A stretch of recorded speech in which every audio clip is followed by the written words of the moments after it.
It is your buddy, Peace and Harmony, with you here today. Much love going out to all the beautiful, empowered harmonizers. We are zooming in and focusing in on sort of a broad brushstroke, big picture topic that was brought up by a viewer, and that was just they're kind of realizing some of the personal effects that relationships have had on their health. And so their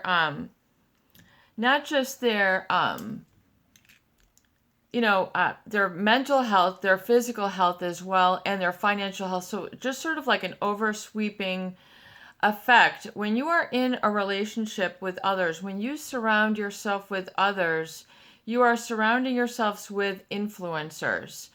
And you're really influencing and either adhering to or compromising the integrity of your subconscious mind. Meaning, unless you're scrutinizing what you are taking in and being cautious and being able to put on the brakes, put on the blinders and say, no, I'm not going there, and develop that degree of sensitivity to yourself, you might be finding yourself dragged along the coals, scraped along the bottom of the barrel, getting splinters, under your skin and feeling very uncomfortable and agitated and like anxious, just like, you're like, like your engine is revved up.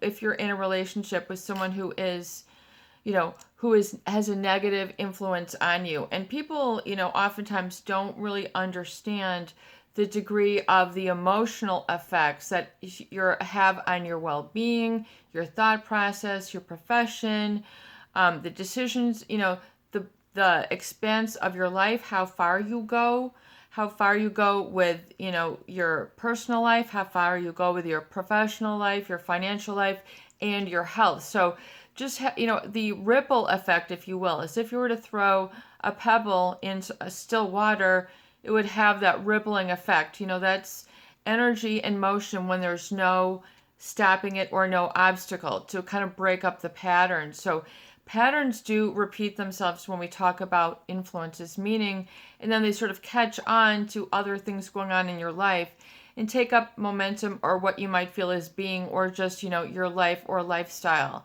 And if you are surrounding yourselves with an influence, I want you to just think of it as an energetic influence, because if you think of all things as energy, as a scientist once said, you'll understand kind of the law of nature, the law of just sort of the universe and its impact on your everything. And when you really get the power of that statement, you'll really begin to transform your life, and it'll catapult to the level that you want it to be, to the degree that you have belief in yourself. Like you're jumping up a step. If you think you can make that leap, you will. But if you hesitate and fall, I can't, you won't take your life there. So bottom line, unless you have a belief in self outside of those external influences, you'll struggle. You'll find yourself going back and up and back and up, until you sort of, get to a stability, which is consistency, just proved again and again and again. If you want stability, it's consistency proved again and again and again. And that will, that brings up your sense of self and your degree of not breaking down, not falling back, not, relapsing in whatever it is. So when we talk about your health, and I think that's a great viewer question, because it affects everything from your eating habits. If you're, so just like Napoleon Hill said in Think and Grow Rich, which is a great book, I would definitely recommend, that it's a great classic, written in the early 1900s. You can even maybe YouTube an audiobook of it. It's really got some really interesting principles, but, he talks about having a mastermind, of people who think like-minded, and then together, it's like two heads are better than one, and then that multiplied. But if those two heads that you are putting in with your own, like peas in a pod, or a significant relationship, or someone who is a manipulator who lacks empathy, meaning, you're their opponent, and then so you are part of your mastermind is your opponent, your enemy. So you're having deep empathy for your enemy. So you begin to become self-sabotaging, self-loathing, self-hating, self-despising, self-limiting beliefs. So if you have been surrounded by an enemy or an opponent, sleeping with the enemy, isn't that like a movie or something? But this just is occurring to me as, I synthesize in my studies and my discussion, is that, to explain the cause that creates the effect in your life is a really crucial level to understand. So we're talking legit, and whether you can get this or whether or not, it might take a while for it to, soak in and resonate. But when you understand the cause that creates the effect of where you're at in your life, to understand the causative factors and to be able to sort those out. Meaning, a lot of people think, your anxiety is the cause of your unhappiness. But what's the cause really of those symptoms? In other words, you have to get to the cause that's creating the effect. So it's being able to back it up a little bit. And yes, you have to have, an understanding. This is new, education, understanding how to get yourself out of a bind, out of a pickle, out of an emotional pretzel with relationships that are handled by manipulators, where they get sort of kind of a grip on you. It's very unpleasant. It can lead to a lot, not only in relationships, but we're talking on sort of, I think the viewer's question was to understand, like, how does it go in other areas, so you can sort of see its effects to help you heal, so you can kind of see the effect, to understand the severity. Because I think for a lot of people, they will hang on to a relationship with someone who is not right for them for a long period of time. In other words, they'll keep this negative influence in their life for a long period of time because they revere this person. This person is intimidating to them. This person might cause pain if they leave, pain if they stay. This person has a power over them, meaning a leverage, meaning the ability to cause pain and not pleasure. So you have to understand that the cause, this person is creating a pain, which is a wound, which can become traumatizing and severe and overwhelming and overloading of the system. So its effects in your system, the symptoms that you see, can be everything from emotional overeating, eating, erratically, not being on a schedule, not eating for nutrition, not having enough value in self. But we're going to back it up once again, because we were talking about, why does this become so severe? Because unless you understand the severity, you will continue on that negative path. So until you really have a frame in your mind of the seriousness, i.e., that this, is really creating a darkness in your life, more pain in your life, results in your life that you don't like what you're seeing, you don't like where you're living, you don't like how you're feeling, you don't like your social network, you don't like your music taste, you don't like what's in the refrigerator, you're just, you're feeling trapped. I think a lot of people are feeling blocked, and that, like, who can you talk about this with?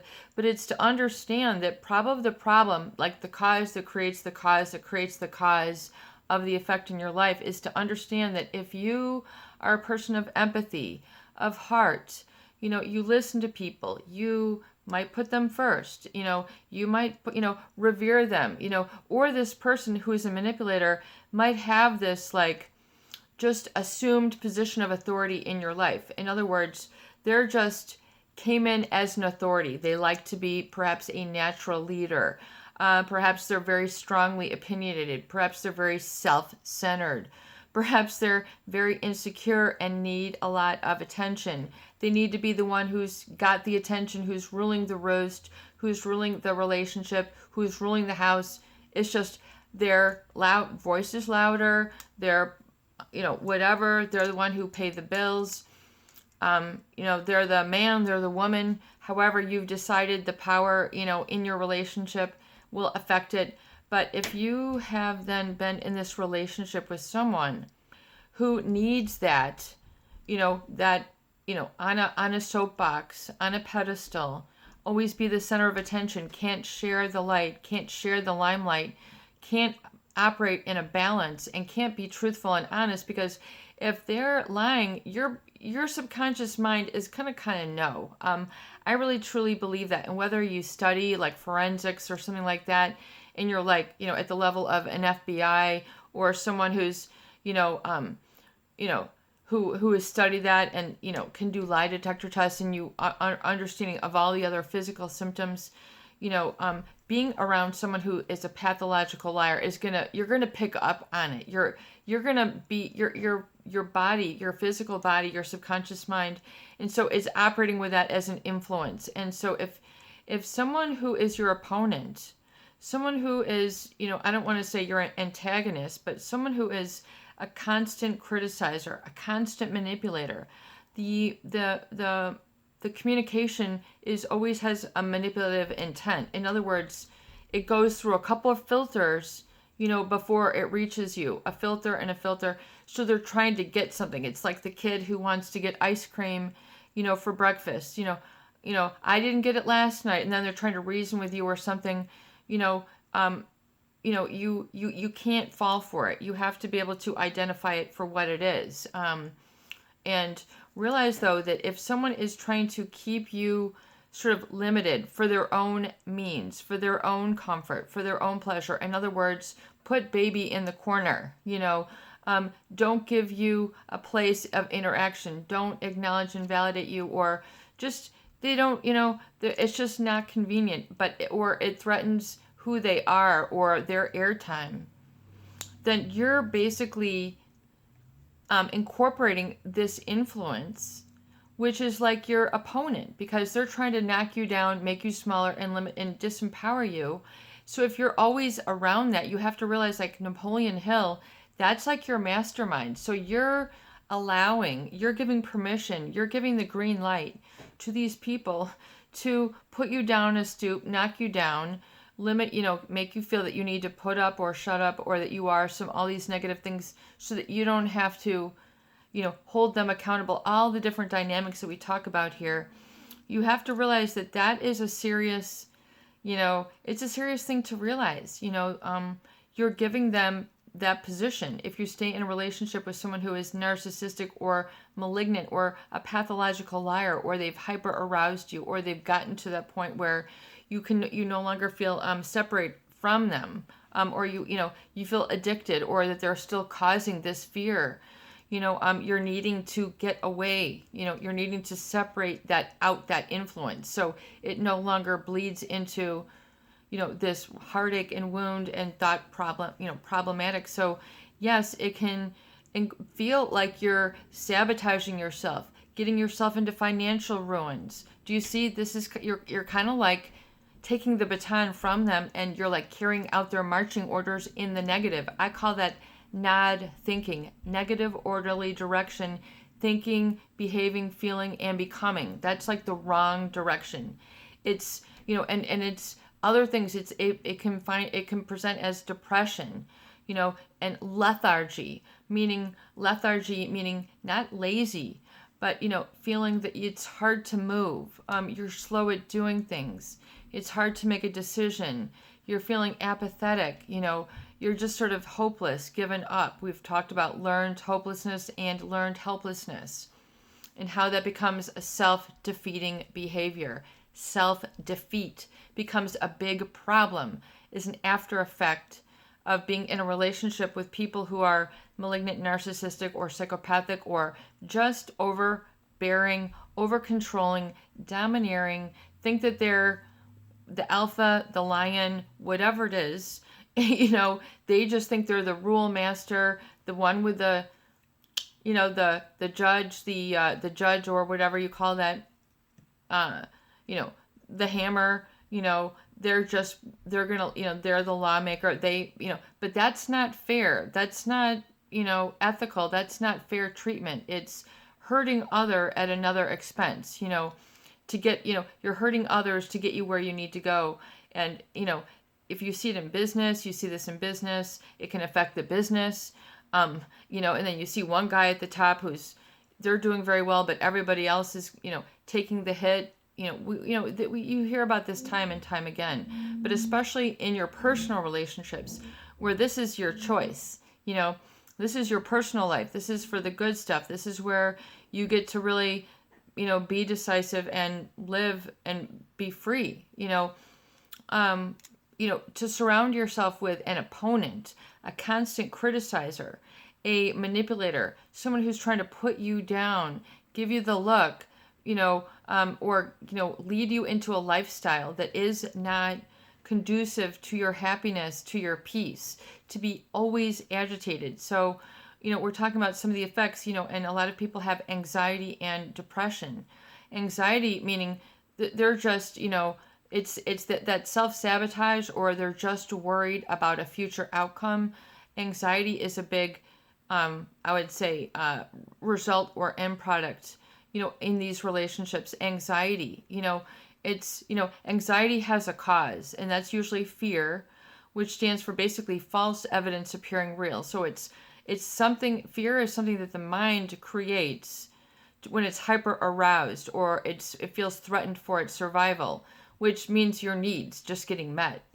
You talk about your basic needs for food, for shelter, for love, for self-actualization, Maslow's hierarchy of needs. You can Google that, research it. It's interesting, his theory of personal development, personality development. And, so, you have to understand that these effects are something that you have then on your plate. You have these to work with now.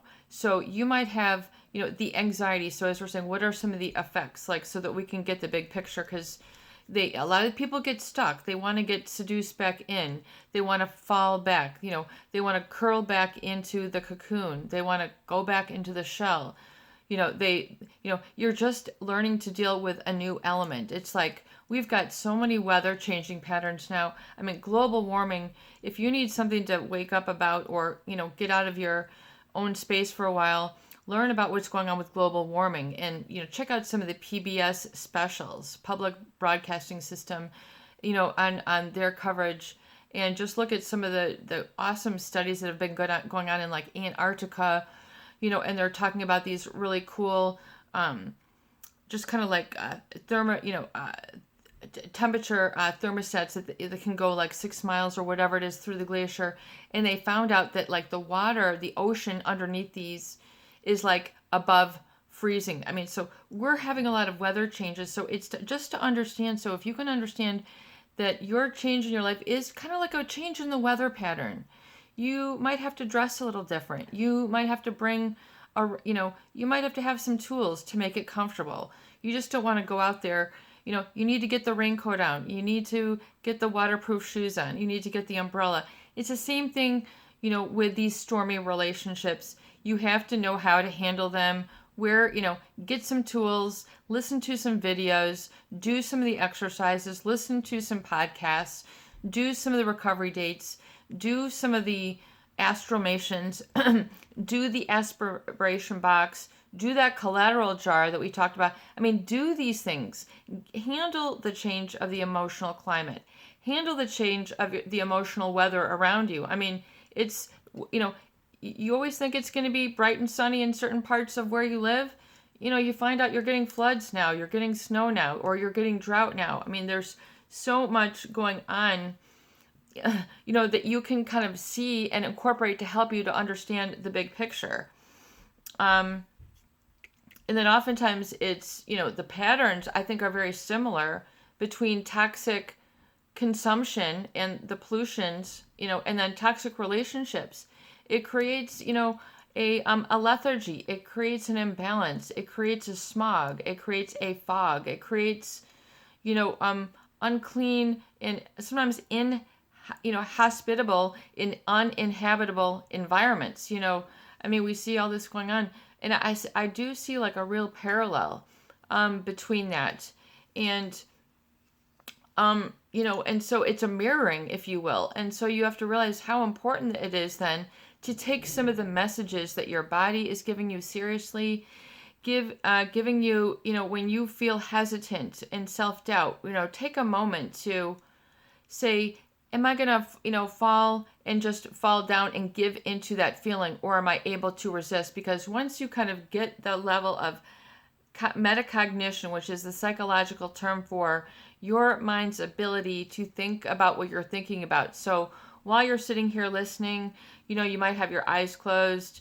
so just kind of becoming aware and saying, you know what, I need to get more comfortable while I listen to this. I want to focus. Let me get a blanket, or let me get, a pop, or let me get, my popcorn, or my, lavender eye pillow, whatever it is. It's your ability to think about what you're thinking about, your role of metacognition. So tapping into that space a little bit more frequently with yourself, as well as while you're with others, can help you to see the big picture of, and then inviting new experiences, and then maintaining that higher awareness, that higher consciousness, holding that space, living in that space, instead of in the just sort of automatic, which can be anxiety, for you, or depression, self-loathing, so just breaking it out. And I know a lot of people like these longer videos, so we're just going to go for it here. And so the anxiety is usually caused by fear. So false evidence appearing real, and fear means usually you feel that part of your needs aren't going to be met, or you're going to be maybe shamed, or threatened. So it's either a physical threat or an emotional threat. So the threat oftentimes is on your identity, your I am, and then your sense of reality, your relationships, what you can count on, what you can rely on, what you can predict, and so if you've been around a lot of pathological lying, where you've been duped and deceived to catastrophic levels, you can then enter a state of shock. Your reality does not match who you feel and think you are. So you've got this, there's no energetic match between what you have in your present day world and then who you feel that you are. You got a big cognitive dissonance going on here. And so that can be as a result of anxiety, and it can cause a lot of very self-sabotaging, self-defeatist behaviors and mindsets. So if you have a self-defeating mindset, meaning it's your belief about yourself, that's in your subconscious. So we're talking about what's running the show for you. Who's the engineer in the train? Who's the pilot in the airplane? Who's running your show? Who's, the stars that are guiding your path? Are the stars bright and shiny, or are they dark? Are they foreboding? Are they, causing you, imbalance and to be pushed around in the wind? Like the wind it just blows you over, and then you stay knocked down. What are the influences? This is your mindset. So you have to understand that as an individual, you have a mindset.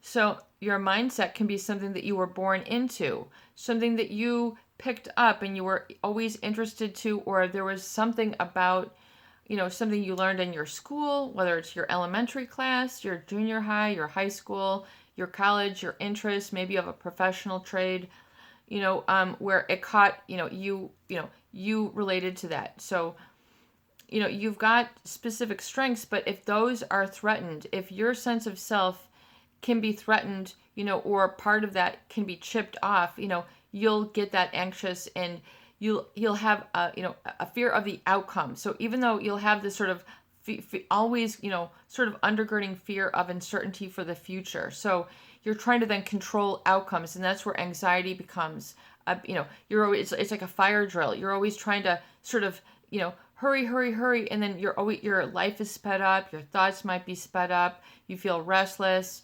it's just, that's, you need to back down from that. That's usually, a cause when, especially with these people who make you feel that your future is going to always be, is not yours. Like they will just create this picture, that you don't have what it takes, or I'm not going to be there for you, or you're unlovable, or whatever it is.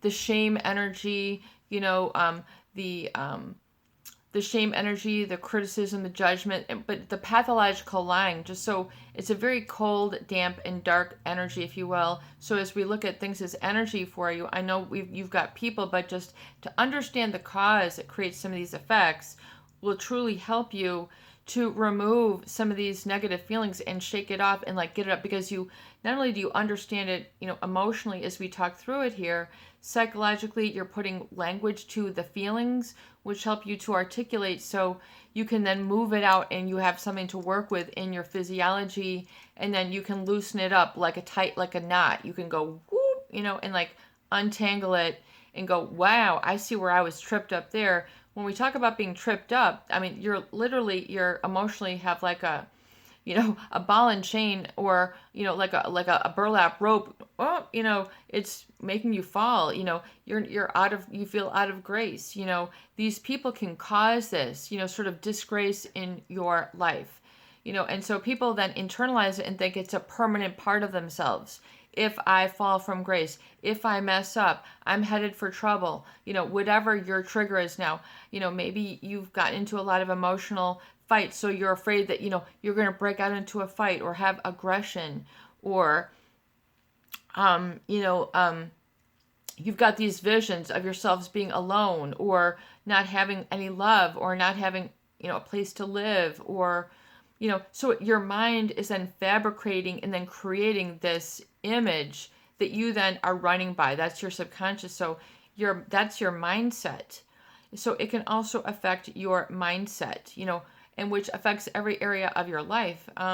Because if you feel, that lethargy, which oftentimes is it can either be like, a swing effect from being, so, anxious that you just sort of, you until you basically, shake until you drop, you work until you drop.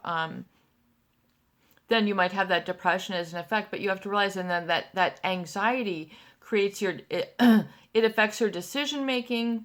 It affects, how quickly you make decisions. Maybe you start making decisions too quickly, decisions you regret, decisions in your, where, how you conduct your time, how you conduct your, your sleep, how you conduct your schedule, how you conduct your interests, whether you follow up on your inspiration, whether you follow up on your hunches, whether you follow up on, a positive goal, or whether you're always living in reaction to that, vision of the fearful future that you are entertaining while you're with these people. You're entertaining this horrible future, which is wrought with condemnation, you feeling less than, stop playing that reel, stop playing that tape, switch the channel.